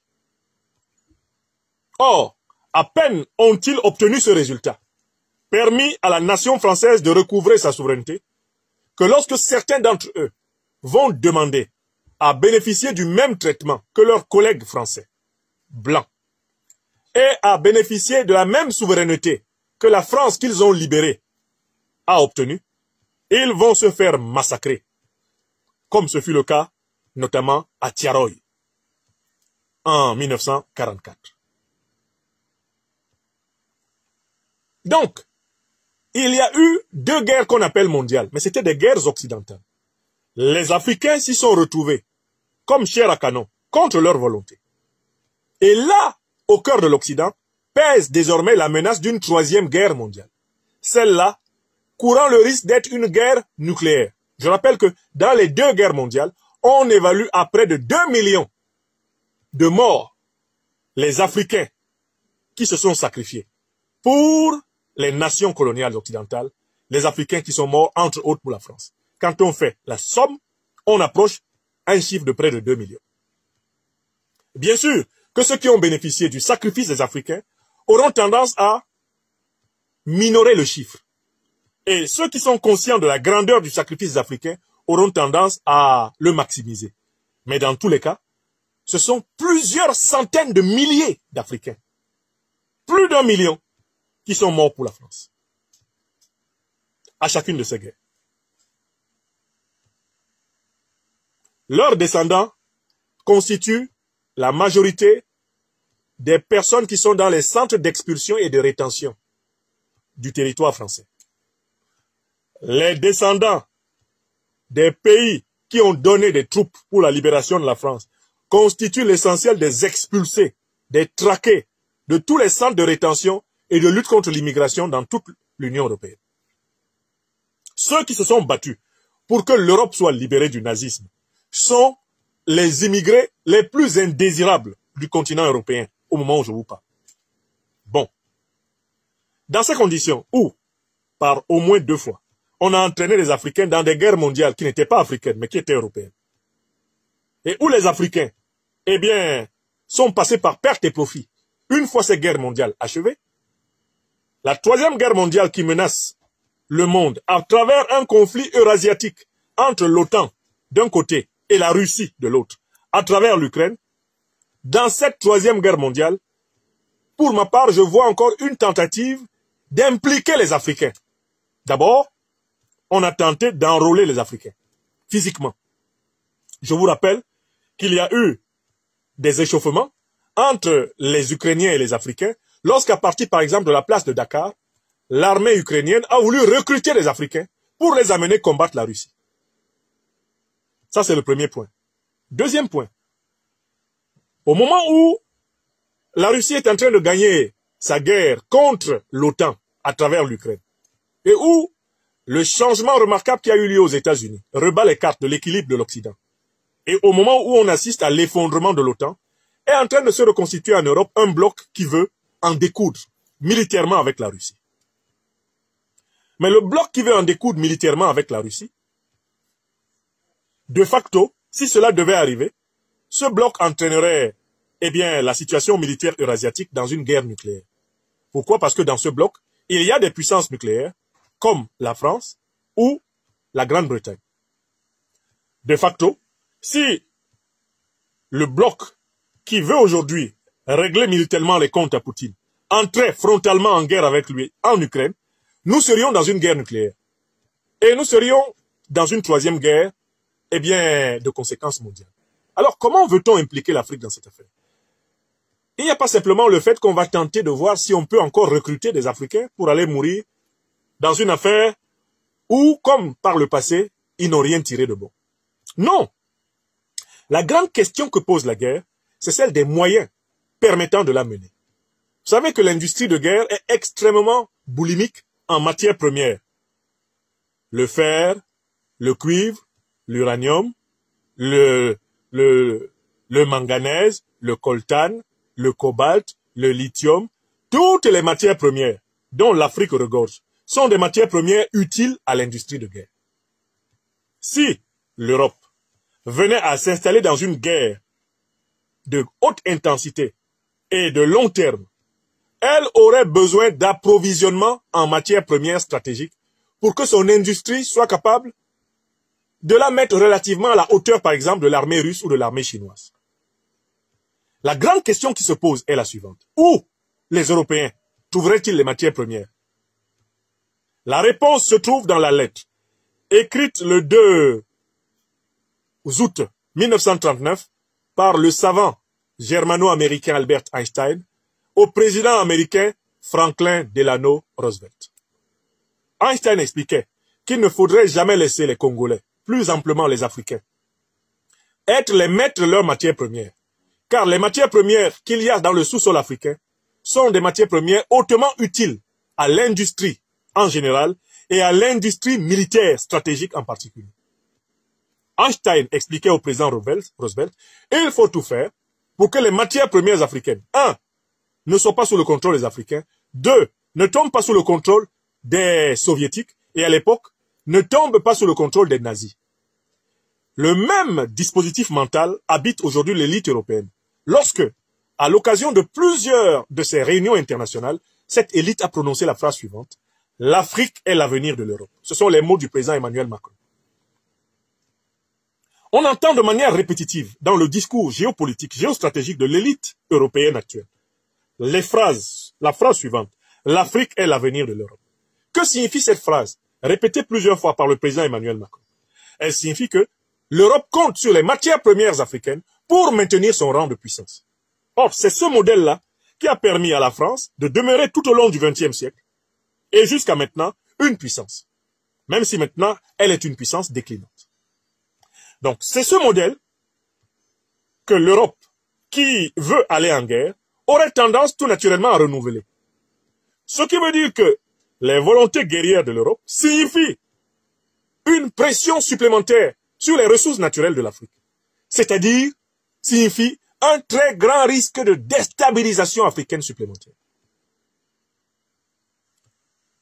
Si l'Europe veut mener la guerre, il faut que l'Europe possède des matières premières. Or, l'Europe ne possède pas de matières premières. Par conséquent, l'Afrique, qui possède des matières premières, va se retrouver sous la pression européenne afin que l'Europe soit fournie en matières premières, lui permettant de se maintenir dans le jeu des puissances. D'autant plus que l'Europe est en passe de devenir orpheline de la protection de la grande puissance occidentalo-américaine. Dans ces conditions, les Africaines et les Africains qui écoutent cette émission, et que je prie de la partager, sont priés de constater que nous devons hâter en Afrique la récupération de nos souverainetés. Nous devons tout faire pour que dans la plupart de nos pays, ce soit des gouvernements panafricanistes révolutionnaires et populaires qui soient au pouvoir. Parce que dans tous les pays africains qui sont dirigés par des valets du néocolonialisme et de l'impérialisme, nous aurons des gens serviles qui vont brader, une fois de plus, les ressources stratégiques de l'Afrique pour renforcer le duel eurasiatique au détriment de la sécurité et de la paix mondiale. Si nous avons à la tête des pays africains des élites qui sont l'émanation des mouvements populaires, des révolutions panafricanistes, des élites qui ont l'amour du peuple africain chevillé à l'âme, les matières premières africaines ne seront pas bradées et l'Europe sera obligée d'accepter d'être une puissance moyenne, d'accepter de négocier consensuellement et pacifiquement dans le marché du monde, celle des ressources qu'on veut bien lui céder, au prix auquel on veut les lui céder. Ceci permettra de sauver la paix. Est-ce que vous comprenez mon raisonnement? La souveraineté africaine est une condition essentielle de la paix mondiale. Moins l'Afrique sera souveraine, plus l'Afrique sera pillée. Plus l'Afrique sera pillée, plus le modèle guerrier de l'oligarchie européenne sera alimenté. Et plus le monde sera déstabilisé. Il faut donc rater la révolution africaine. Il faut accélérer la révolution africaine, non seulement pour sauver l'Afrique du grand péril de la dépossession ultime qui la menace, et qui en réalité a justifié l'invasion terroriste, financée, armée, organisée par les impérialistes otaniens. Il faut hâter l'émancipation de l'Afrique, d'une part, et d'autre part, il faut obliger l'élite européenne à revoir son modèle de puissance et à accepter d'entrer dans la dynamique du monde multipolaire, c'est-à-dire un monde de consensus, de négociation, un monde sans domination de l'Amérique, de la Russie, de la Chine, de l'Europe ou même simplement de l'Afrique sur les autres parties du monde, un monde qui progressivement s'achemine vers un état de droit respectif et respectueux des souverainetés. Voilà l'enjeu. Je voulais donc, à l'occasion de cette conférence, dire que pour ma part, j'appelle les Africaines et les Africains, les dirigeants africains, les mouvements politiques, les partis politiques, les activistes, les militants africains, à hâter partout où nous sommes en retard le processus de la révolution africaine. Parce que cette logique de va-t-en-guerre, qui aujourd'hui enfièvre l'oligarchie à la tête de l'Europe, cette logique signifie que l'Afrique est de nouveau et encore plus en danger. Car cette oligarchie aura besoin des matières premières africaines pour nourrir son modèle de puissance. Il faut se préparer à lui résister. Il faut se préparer à lui imposer une politique internationale raisonnable, modeste, humble, respectueuse de tous les peuples, et notamment du peuple africain. L'Afrique ne veut plus être mêlée aux guerres mondiales occidentales pour 5 raisons. Première raison, tous les sacrifices que l'Afrique a consentis pour ces guerres mondiales ne lui ont rien rapporté de bon. Deuxième raison, les puissances qui ont bénéficié de la main-d'œuvre militaire africaine se trouvent être les puissances qui continuent de vouloir soumettre l'Afrique aujourd'hui. Donc, qui n'ont pas tiré des leçons de leur passé négrier, colonial, néocolonial et de leur présent impérialiste. Troisième raison pour laquelle l'Afrique ne veut pas être mêlée. L'Afrique possède la matière grise. Elle possède la démographie. Elle possède le génie suffisant pour se développer. Elle n'a plus besoin de l'aide au développement. L'Afrique n'a plus besoin de l'USAID. L'Afrique n'a plus besoin du FMI et de la Banque mondiale. L'Afrique n'a plus besoin de pansements sur les jambes de bois. L'Afrique a besoin de sécurité. Elle a besoin de paix. Elle a besoin de libérer son intelligence. Elle a besoin de s'assumer dans le monde. Et c'est ce qu'elle doit faire. Quatrième raison pour laquelle l'Afrique ne veut plus participer à ces guerres. Ces guerres sont dangereuses pour toute l'espèce humaine. Parce que pour la première fois, nous ne sommes plus dans un schéma de la guerre classique. Nous sommes essentiellement dans un schéma qui pourrait nous conduire à l'apocalypse de l'espèce humaine. Les Africains, qui sont le berceau de l'humanité, ne veulent pas être co-responsables de la disparition de l'espèce humaine, qui est une espèce médiatrice entre le monde animal et le monde ancestral divin. Nous, Africains, ne voulons pas être complices de la disparition de l'homme, car nous sommes le berceau de l'homme, et nous voulons être, tout naturellement, eh bien, le lieu de son salut. Cinquième et dernière raison, mais écoutez, l'Afrique ne veut pas participer aux guerres mondiales occidentales parce que ces guerres mondiales occidentales, eh bien, ont par le passé suffisamment indiqué la nécessité de sortir du modèle hégémonique. Elles ont été provoquées par des rivalités de puissance des guerres de nationalité. Tout le monde sait aujourd'hui que le modèle dont la Terre a besoin, ce n'est plus le modèle d'une puissance qui domine le monde entier, ou un groupe de puissances qui domine le monde entier. On a besoin d'un modèle dit du monde multipolaire, c'est-à-dire un équilibre de puissance, des pôles de puissance entre lesquels des pratiques de négociation, de consensus, de dialogue, des pratiques de commerce apaisé, des pratiques d'avantages comparatifs. Eh bien, ce sont ces pratiques-là qui peuvent permettre à l'humanité d'être vivante à la fin du XXIe siècle. Voilà les 5 raisons pour lesquelles l'Afrique refuse. Et je vous invite à dire sur tous vos réseaux sociaux que nous, Africains, de toute la planète, refusons que notre continent serve à nouveau de marchepied ou de fournisseur de matières premières pour la future 3e guerre mondiale nucléaire. L'Afrique refuse. Et voilà pourquoi l'Afrique accélère ses révolutions. L'Afrique accélère sa lutte contre les dictatures, les fraudes électorales, sa lutte contre les violeurs de constitution. L'Afrique accélère tout cela et doit l'accélérer pour que la catastrophe du monde ne la trouve pas une fois de plus, une fois de trop, impréparée. Voilà l'avant-dernier, voilà le sujet, le 3e sujet que nous voulions traiter dans cette émission. Nous allons passer à l'avant-dernier. Il est exactement 22 heures. Cela fait bientôt 2 heures de temps que nous vous entretenons.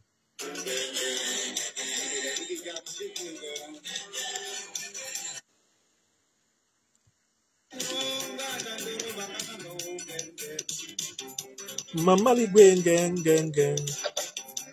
Mama li gwen gen gen gen.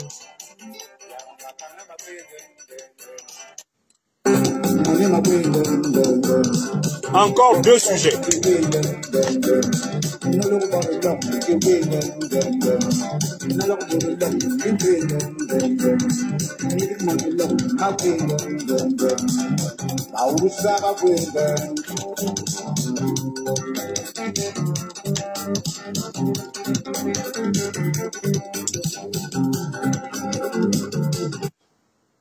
Avant-dernier sujet de notre conférence, le terroriste d'Al-Qaïda et de l'État islamique fait ses merveilles en Syrie.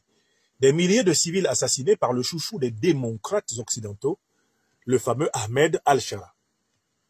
Je vous ai toujours dit que la Syrie était un tableau blanc pour éduquer les Africains. Et que si vous suivez au jour le jour les événements de Syrie, vous allez mieux comprendre ce qui se passe ici. Vous allez mieux comprendre ce qui se passe là-bas.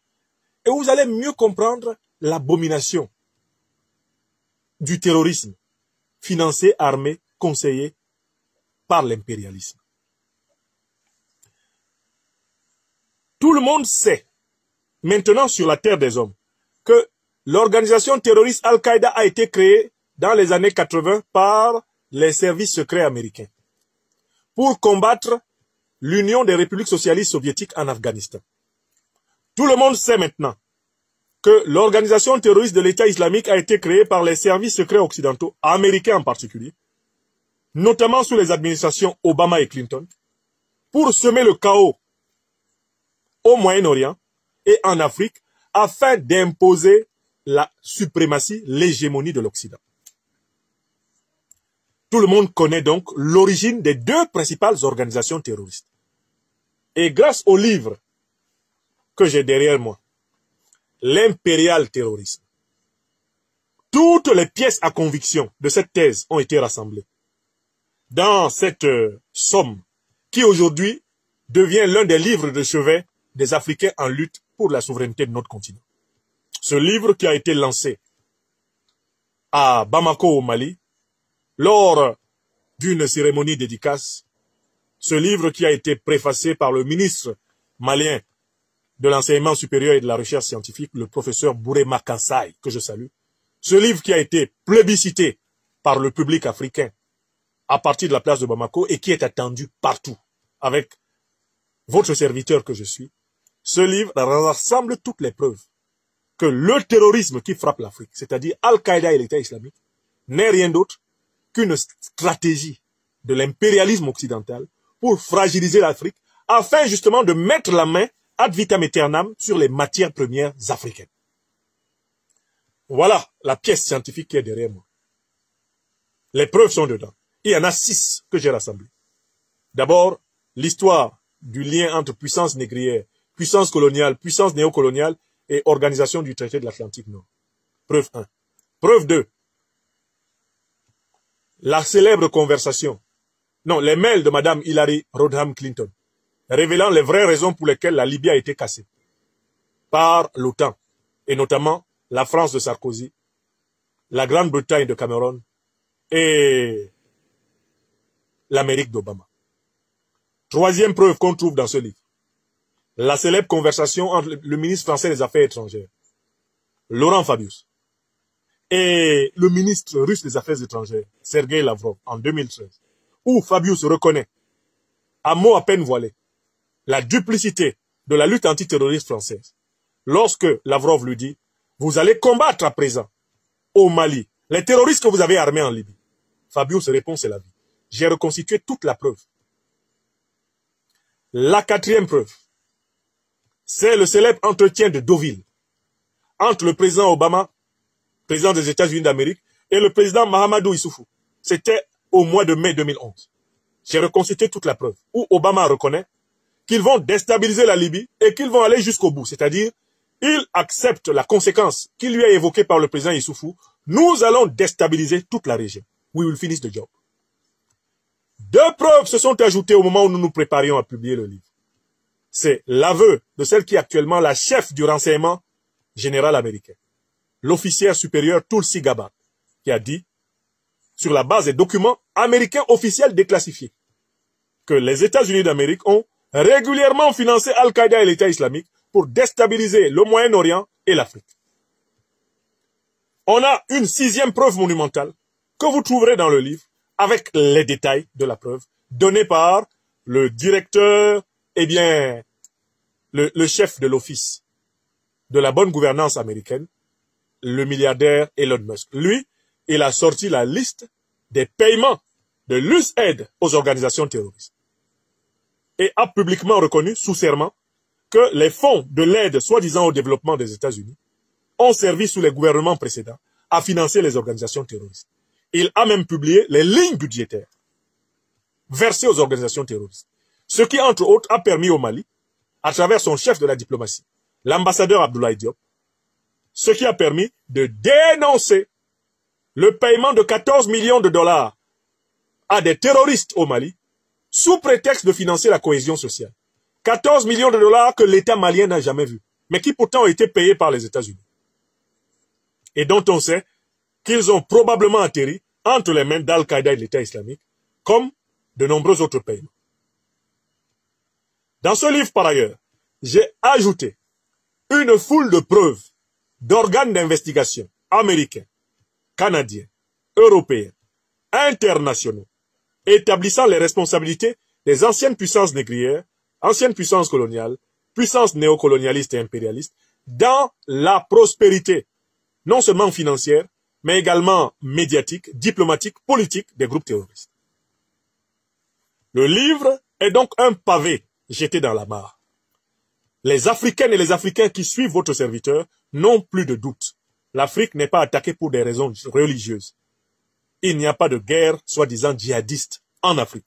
Il s'agit d'une déstabilisation ayant pour but la recolonisation, économique, politique, culturelle, la confiscation des ressources faramineuses du sous-sol africain, justement nécessaire pour le duel eurasiatique. Je cite souvent un livre qu'il faut avoir lu dans cette affaire. C'est Le Grand Échiquier de Zbigniew Brzezinski, l'un des plus brillants analystes géopolitiques, géostratèges et conseillers politiques américains. Zbigniew Brzezinski explique que celui qui va contrôler les richesses de l'Afrique sera capable de vaincre dans le duel eurasiatique. Et que l'enjeu de l'Afrique pour l'Occident, c'est qu'il faut contrôler les matières premières africaines pour pouvoir vaincre la Russie et la Chine. Il explique dans le livre. C'est la ligne directrice de la politique hégémonique de l'Occident. Utiliser l'Afrique comme marchepied pour écraser et dominer le monde. Zbigniew Brzezinski l'écrit. Je cite quelques-uns des plus grands auteurs géopolitiques, occidentaux et reconnus, qui abondent dans la même thèse. C'est le cas de madame, Naomi Klein, que je cite, et qui a écrit le fameux ouvrage The Grand Disaster, qu'il faut lire. Qui a écrit l'ouvrage Capitalist Disaster. Disaster Capitalism. Disaster Capitalism. De Shock Doctrine, qu'il faut lire. Il est là dans la maison.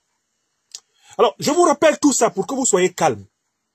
Quand nous parlons du dirigeant syrien, Ahmed al-Shara, nous savons que nous parlons d'un agent criminel de l'impérialisme occidental. C'est ce qu'il est. C'est un agent criminel de l'OTAN. Et vous avez vu comment il a pris le pouvoir en Syrie. C'était avec le soutien des grandes puissances de l'OTAN et de leurs proxys au Moyen-Orient. L'Arabie Saoudite, la Turquie, Israël, etc. Tout ce monde-là a aidé à installer le chef terroriste Ahmed al-Shara à la tête de la Syrie. Je rappelle que M. Ahmed al-Shara, à la tête de son organisation HTS, est toujours considéré comme un chef terroriste, selon la loi américaine. Parce que son organisation, qui est un groupe d'Al-Qaïda, depuis plusieurs années, est reportée comme ayant commis des massacres, des crimes de guerre énormes.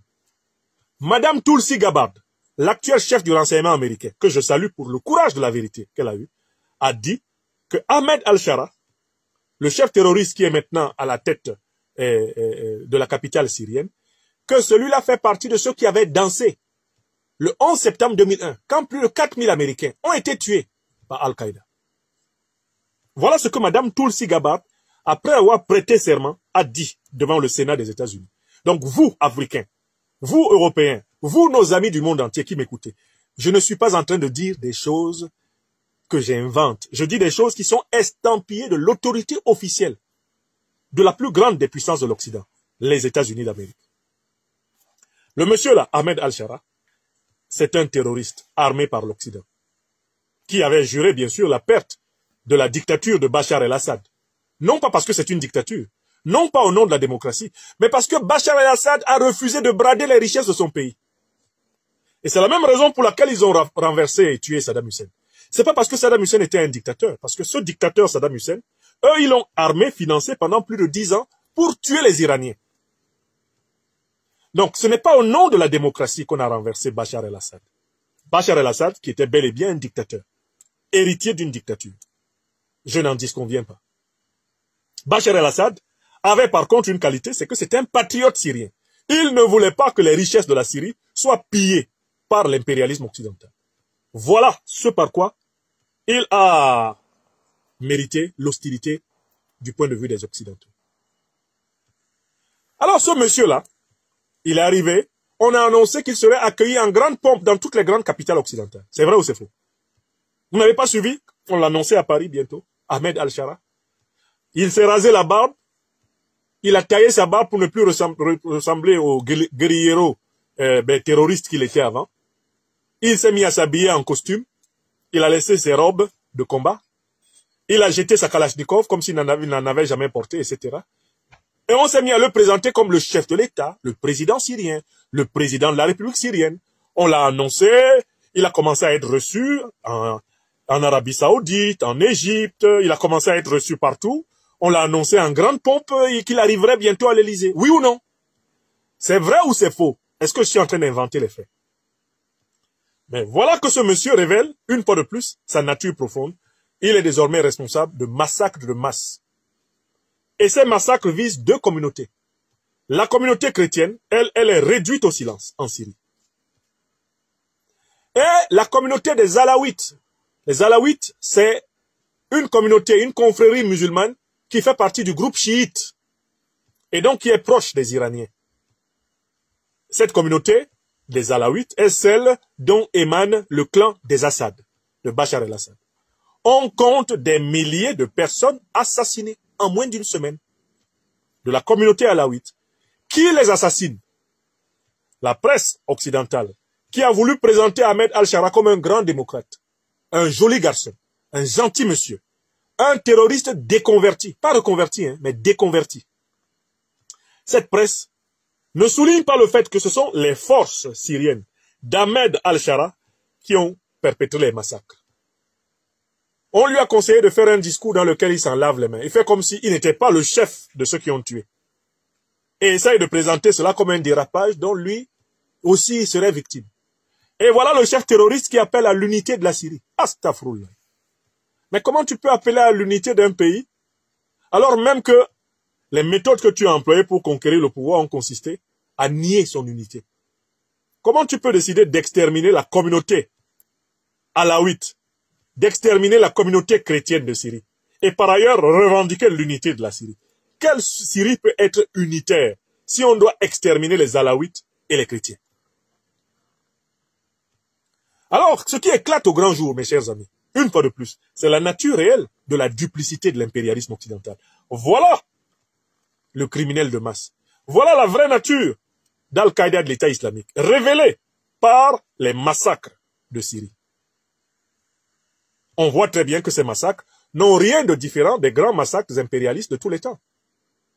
Si vous regardez les massacres qui ont été perpétrés au Liban, les massacres qui ont été perpétrés en Palestine, les massacres qui ont été perpétrés lors des guerres mondiales au Japon, les massacres qui ont été perpétrés en Libye, massacres en Somalie, massacres en Serbie, massacres en Afghanistan, massacres en Irak, massacres au Vietnam, massacres en Algérie, massacres au Cameroun, massacres à Madagascar. Si vous regardez les puissances qui ont brillé par l'art de massacrer, vous vous rendrez compte que ce sont elles qui parrainent aujourd'hui Ahmed al-Shara, le massacreur de Syrie. Oui, dis-moi quelles sont les puissances qui te parrainent, et je te dirai qui tu es. Et il faut que cette évidence permette aux Africains maintenant de faire un retour sur la situation africaine. Nous savons qui est Al-Qaïda. Nous savons qui est l'État islamique. Ce ne sont pas des organisations religieuses. Ces organisations ne représentent pas l'islam. Ce sont des groupes de mercenaires qui sont payés par l'impérialisme occidental et moyen-oriental pour nous maintenir en fragilité et continuer à piller les matières premières africaines. Maintenant que nous le savons, la grande question qui se pose pour l'Afrique qui est en train de redresser sa relation à l'Occident, est-ce que l'Afrique est prête à redresser sa relation à ce Moyen-Orient-là? Parce qu'il y a des puissances au Moyen-Orient qui soutiennent Al-Shara, le massacreur de Syrie. Nous, Africains, sommes-nous prêts à prétendre que nous voulons nous libérer de l'impérialisme et du terrorisme en ayant des relations d'amitié avec des puissances qui soutiennent Al-Shara, le massacreur de Syrie? C'est-à-dire qui soutiennent Al-Qaïda qui nous massacre en Afrique. Oui, l'Afrique tout entière doit poser la question suivante. Les relations diplomatiques avec l'Arabie Saoudite, avec le Qatar, avec la Turquie, avec tous les pays du Moyen-Orient, qui ont de près ou de loin partie liée avec ces organisations-là, est-ce que ces relations ne méritent pas d'être clarifiées? Est-ce que les Africains ne doivent pas courageusement poser sur la table le problème du soutien, pas simplement de l'Occident, mais également du Moyen-Orient, aux organisations terroristes qui ensanglantent notre continent? Autant nous sommes fermes et clairs envers notamment la France, les États-Unis, l'OTAN, autant nous devons être fermes envers le Qatar, envers l'Arabie Saoudite, qui sont les bases arrières de ces organisations terroristes. Où est la fermeté? Où est la fermeté africaine envers les puissances moyen-orientales qui sont les coparraines d'Al-Qaïda et de l'État islamique? Je continue en tant qu'intellectuel politique à appeler l'Afrique à rétablir l'équilibre. Parce que chez nous en Afrique, nous observons un 2 poids 2 mesures dans la lutte contre le terrorisme.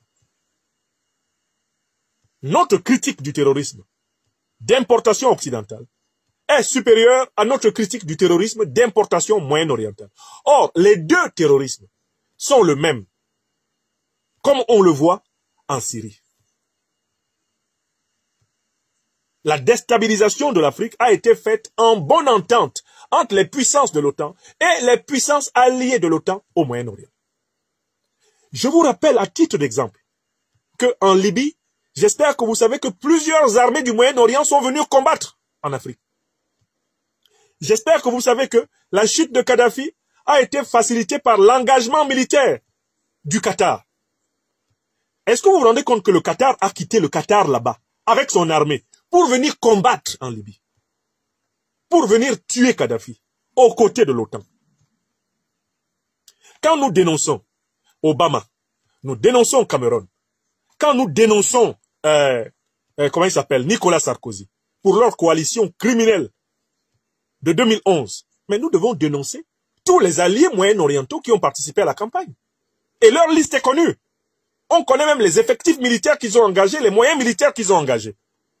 Donc, l'un des ouvrages que j'ai le devoir de rédiger, il est consacré à l'implication des puissances du Moyen-Orient dans la déstabilisation de l'Afrique. Et cette implication, elle s'explique aussi à partir de l'étude de l'histoire. Si on ne remonte pas dans l'histoire longue de la relation entre l'Afrique et le Moyen-Orient, on ne peut pas comprendre ce double jeu. Les mêmes puissances qui, dans la journée, viennent sourire à nos dirigeants en Afrique de l'Ouest, en Afrique centrale, en Afrique du Sud, en Afrique de l'Est, en Afrique australe, les mêmes qui sourient à nos dirigeants en leur proposant de coopérer dans la journée avec eux, sont ceux qui financent Al-Qaïda et l'État islamique dans la nuit, contre eux, contre nous. Il faut que ce sujet soit posé à la même dignité critique que le rôle de la duplicité du néocolonialisme et de l'impérialisme occidentaux dans la déstabilisation de l'Afrique. La Syrie actuelle, je le répète, est le tableau blanc de l'éducation géopolitique et géostratégique des Africains. Et là, vous venez de le vérifier encore. Regardez comment ils parlent de ce qui se passe en Syrie. Regardez comment les médias mainstream de l'Occident sont gênés aux entournures. Ils sont vraiment gênés parce que ils avaient promu Ahmed Al-Shara. Ils l'avaient présenté comme un bon type. Le voilà dans son sport favori, en train de se barbouiller les mains du sang des Syriens. Alors, le monde entier se retourne vers les dirigeants occidentaux qui nous ont présenté cet individu comme étant un type buvable. Alors, que dites-vous? C'était de la démocratie? C'était ça les droits de l'homme? C'était ça l'anti-Bachar el-Assad? Suffisait-il de troquer sa barbe allongée, de troquer sa vêture de guerriero contre une veste polissée pour devenir un amoureux du droit, de la justice, de l'égalité, de la libération, de l'émancipation des peuples? Oh que non! Et que l'Afrique tire toutes les conséquences. Nous devons dénoncer l'impérialisme sous toutes ses formes, sous la forme occidentale comme sous la forme moyen-orientale. Autant que nous devons dénoncer chez nous-mêmes en Afrique le despotisme sous toutes ses formes. Voilà la difficulté, voilà l'engagement, voilà le chemin. Voilà le chemin, voilà le pari à tenir. Voilà mes chers amis, il ne nous reste plus qu'à aborder l'agenda. J'ai accompli l'essentiel du programme de cette émission.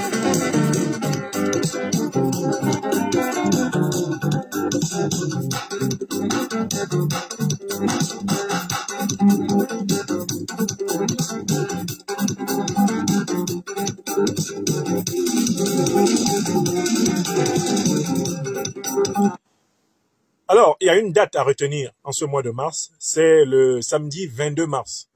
Le samedi 22 mars prochain, nous organisons à Paris une conférence de presse qui sera l'occasion pour le collectif des avocats de l'Institut de l'Afrique des Libertés de soumettre à l'opinion internationale les éléments d'une affaire phare que ces avocats défendent pour le compte de la famille Banga et de l'État du Niger face à M. Sylvain Ité, anciennement ambassadeur de France au Niger.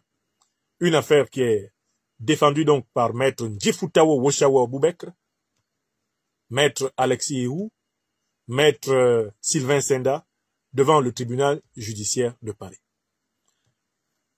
À cette occasion, devant la presse, les avocats qui ont été mandatés par l'État du Niger et la famille du citoyen Moustapha Banga, qui a trouvé la mort le 21 septembre 2023. À cette occasion, les brillants avocats de l'Institut de l'Afrique des Libertés vont délivrer les attendus judiciaires de ce procès qui commence et qui est le procès pour la fin de l'impunité des troupes étrangères, des puissances étrangères sur le sol africain, envers les civils et les populations africaines en général.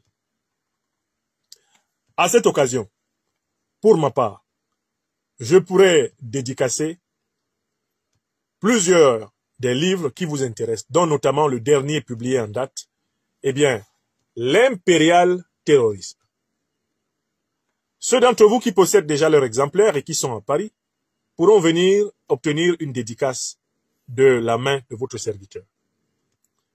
À cette occasion aussi, ceux qui ne possèdent pas encore leur exemplaire de notre livre pourront s'en procurer en direct, car j'en aurai quelques centaines à ma disposition pour eux. Ils pourront s'en procurer sur place, à un prix toujours accessible, le prix que nous pratiquons d'ailleurs, par ailleurs en Afrique, avec les frais de port qui s'imposent lorsqu'on passe ce type de commande. En tout cas, le prix va rester raisonnable. Je voulais donner cette information sur la base de ce modèle.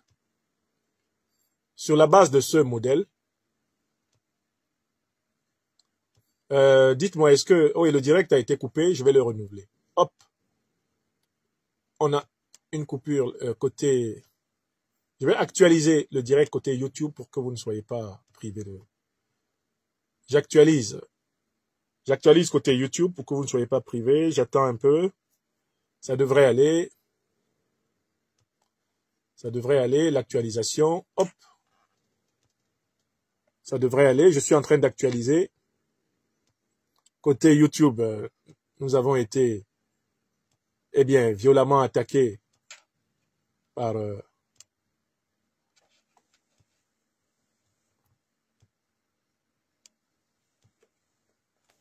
Nous avons été violemment attaqués par les machines ennemies. J'espère que ça va pouvoir se rétablir.